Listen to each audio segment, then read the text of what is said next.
आत्ताच श्रीदेव सोमेश्वर आणि श्रीदेवी कर्णेश्वरी देवस्थानचा कोकणामध्ये सुप्रसिद्ध असलेला आणि अतिभव्य असलेला शिमगा ची सुरुवात आत्ताच थोड्या वेळापूर्वी 3 वाजता पालख्या उठल्यात आणि त्यांची मार्गक्रमणा चालू झाली आहे. आणि आता आपण आहोत चौगुले घरामध्ये, जिथे देवीची मानाची आरती घेतली जाते आणि इथून पुढे शिमग्याला सुरुवात होते.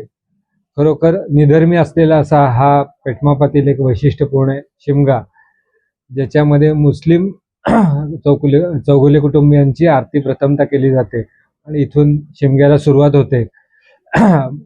आणि शिमग्याचं वैशिष्ट्य म्हणजे आपला हा शिमगा गुलाल मुक्त शिमगा आहे, ज्याच्यामध्ये गुलाल उधळला जात नाही. त्यामुळे आबालवृद्ध या शिमग्यामध्ये सहभागी होत असतात. आता इथून जी पालखीचं मार्गक्रमण असेल त्यामध्ये पालखी ही आता इथून जे सहाणेवरचा जो होम आहे तो होम करून वरती गोविंदगडावरती जाईल. तिथे जगताप कुटुंबियांची मानाची आरती होईल आणि त्यानंतर देवी शिंदेवाडी गोकोट कमान इकडनं बाजारपुलावर जाईल.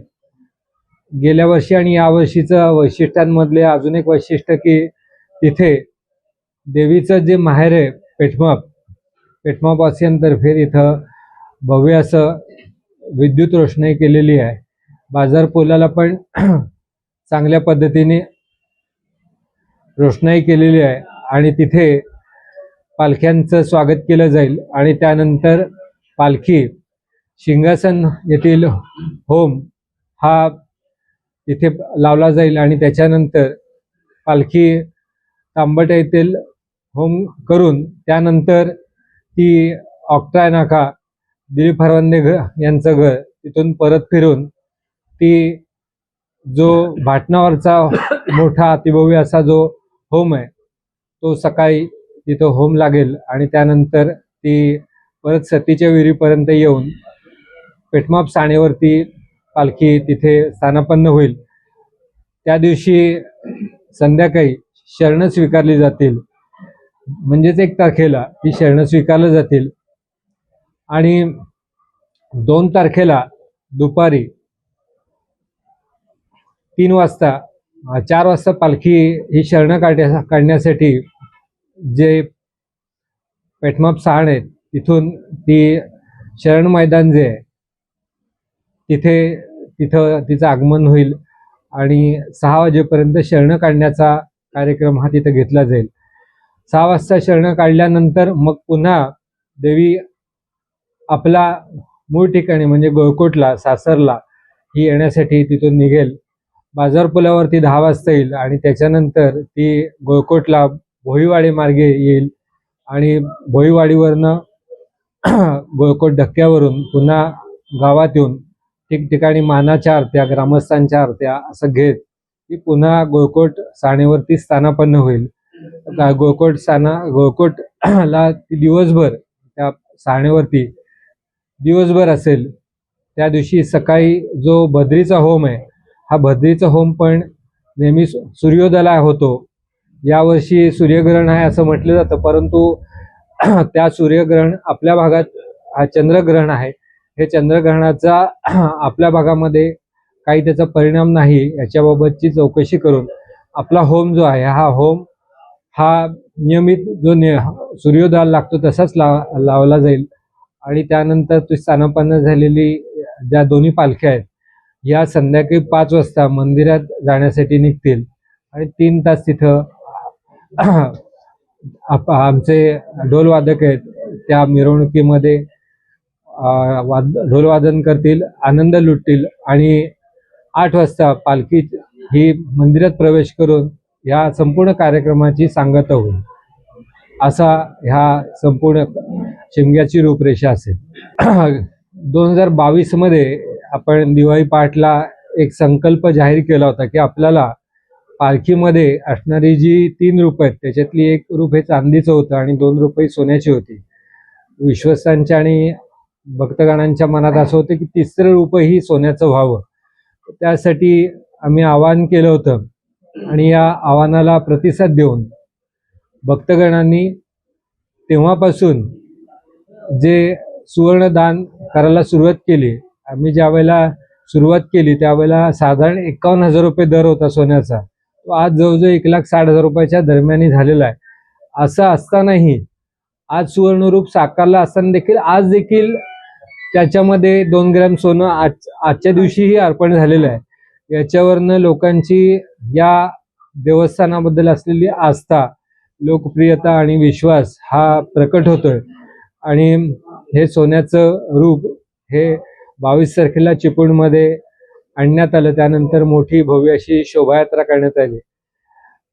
हे रूप आलेलं देवीची जी मूळ पाषाण मूर्ती आहे, या पाषाण मूर्ती प्रमाणेच होतं आणि याची कल्पना बऱ्याच लोकांना नव्हती. ज्या वेळेला ते रूप आलं त्यानंतर बऱ्याच लोकांनी आम्हाला असं मनोगत बोलून दाखवलं की पालखीच्या मध्ये 3 रूप आहेत, त्याच्यामधलं हेच रूप आपण मध्ये ठेवावं.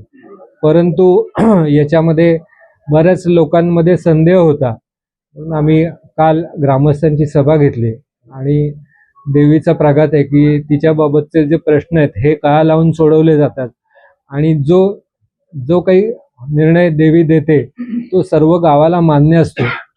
असा प्रघात असल्यामुळे आज सकाळी देवीवरती अभिषेक करण्यात आला, त्याच्यामध्ये पाणी चढवण्यात आलं आणि त्याच्यानंतर देवीकडे कौल मागण्यात आला.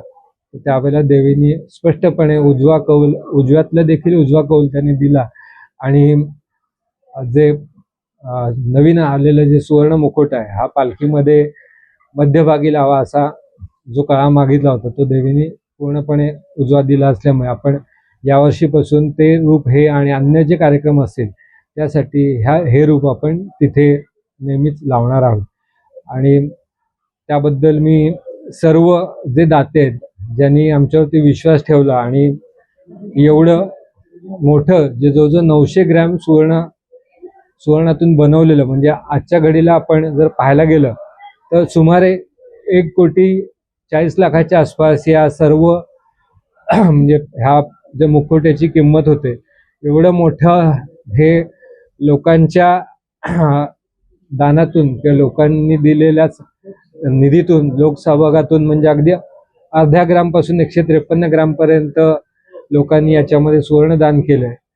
त्यांना देखील आज सार्थकता वाटली असेल की आपण जे दान दिलं होतं किंवा आपण जो विश्वास दाखवला होता त्याप्रमाणे सुवर्णरूप झालेलं आहे आणि ते पालखीमध्ये स्थानापन्न झालं. शरण काढणं हा अनेक पुरातन कालापासून, म्हणजे आपण आपल्या आईवडील, आपले आजी आजोबा यांना विचारलं तरी देखील त्यांच्या पूर्वीच्या कालावधीत ती शरण काढली जायची असं ऐकिवात होतं. आज त्याचं स्वरूप हे बदलत चाललंय आणि त्याला भव्य स्वरूप येत चाललंय.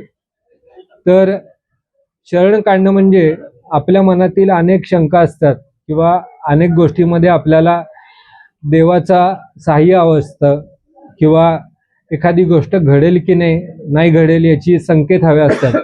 तर ते आपल्या अनुकूल जर का शरण निघालं तर ते अनुकूल होतील असा कयास असतो. त्यासाठी पालखी जेव्हा माहेरी असते, म्हणजेच 1 तारखेला असेल, त्या दिवशी संध्याकाळी 6 ते साधारण काळोख पडल्यानंतर शरण स्वीकारली जातात. ते शरण म्हणजे काय असतं की पिवळं फडकं असतं किंवा त्या फडक्यामध्ये नवसाचा जो नारळ असतो तो नारळ त्या ज्या व्यक्तीने ते शरण ठेवलंय त्या व्यक्तीचं नाव प्लास्टिकच्या फडक्यात आपण गुंडाळून ठेवतो. त्यामध्ये बिदागी, विड्याचं पान, सुपारी असा हाकुंड अशा पदार्थांचा समावेश असतो. ते तिथे बांधलं जातं, पुन्हा देवीच्या पालखीमध्ये मानवलं जातं आणि त्यानंतर हे ते ज्याचं स्वतःचं आहे त्यांनी जो भाटण परिसर आहे ह्या भाटण परिसरामध्ये स्वतः जाऊन आपल्याला स्वतःच्या इच्छेने तिथं ते पुरायचं असतं.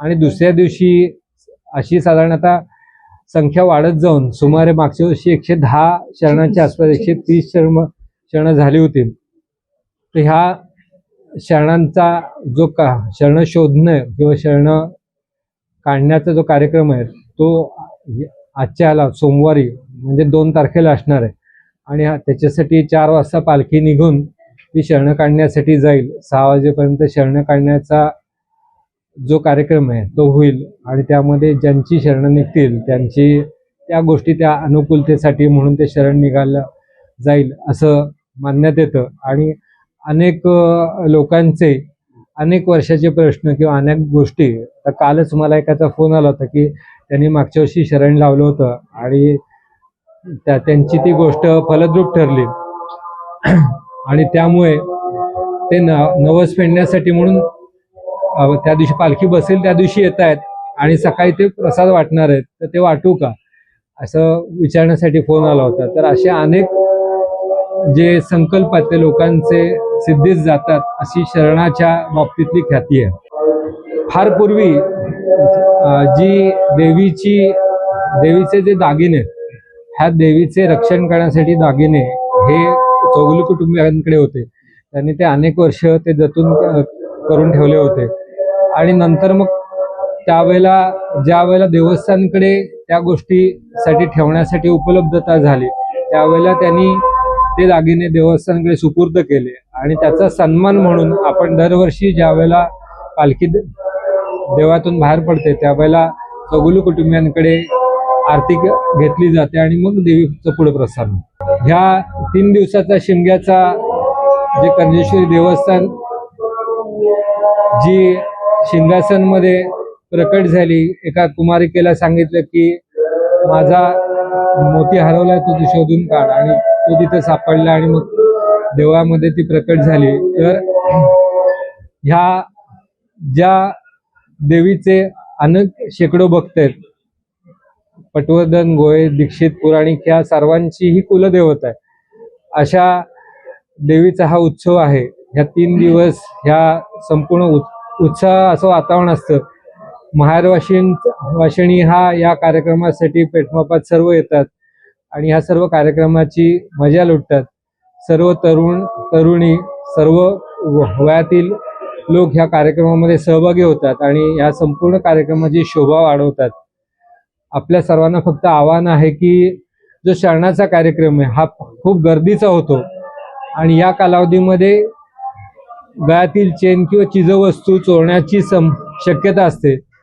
तर आपण हौशीने लहान मुलांच्या गळ्यामध्ये काही चेन किंवा चीजवस्तू देऊ नका, जेणेकरून त्याची चोरी होणार नाही आणि मग नंतर आपल्याला ती वस्तू हरवल्याची जी रुखरुख लागते ती लागणार नाही. चिपळूणमध्येच नव्हे तर संपूर्ण कोकणपट्टी जिथं शिमगा हा प्रामुख्याने खेळला जातो किंवा दरवर्षी देव आपल्या घरी येतो आणि आपल्याला आशीर्वाद देतो, त्यासाठी पालखीतनं बसून देव आपल्याकडे येतो आणि आपल्या घरावरती तो कृपादृष्टी देतो आणि त्या कृपादृष्टीवरती आपला पुढचा जो वर्ष आहे ते चालत असतं. अशा ह्या कर्णेश्वरीच्या शिमग्याचं महत्त्व हे आहे. परंतु ज्या शरण काढण्याचा जो कार्यक्रम होतो ते शरण काढण्याचं जे ठिकाण आहे, हे ठिकाण हे दिवसेंदिवस गाय काढण्याच्या कामामुळे कमी होत चाललेलं आहे. तर आम्हाला अशी खंत होते, आम्ही विविध पातळ्यांवरती आम्ही प्रयत्न करतोय, तर देखील जो शरण मैदान आहे हे त्याची उंची कमी होत चालली आणि रुंदी पण कमी होत चालली आहे. तर जे कोणी त्याच्यामध्ये अधिकारी असतील त्यांना आमचं नम्र आवाहन आहे की अशा पद्धतीत हा जो उत्सव आहे त्या उत्सवाचं महत्त्व असलेलं शरणाचं ठिकाण हे कधीही कमी करण्यात येऊ नये आणि त्यासाठी लागणारे प्रयत्न हे देवस्थान करत आहे आणि करत आहे. धन्यवाद.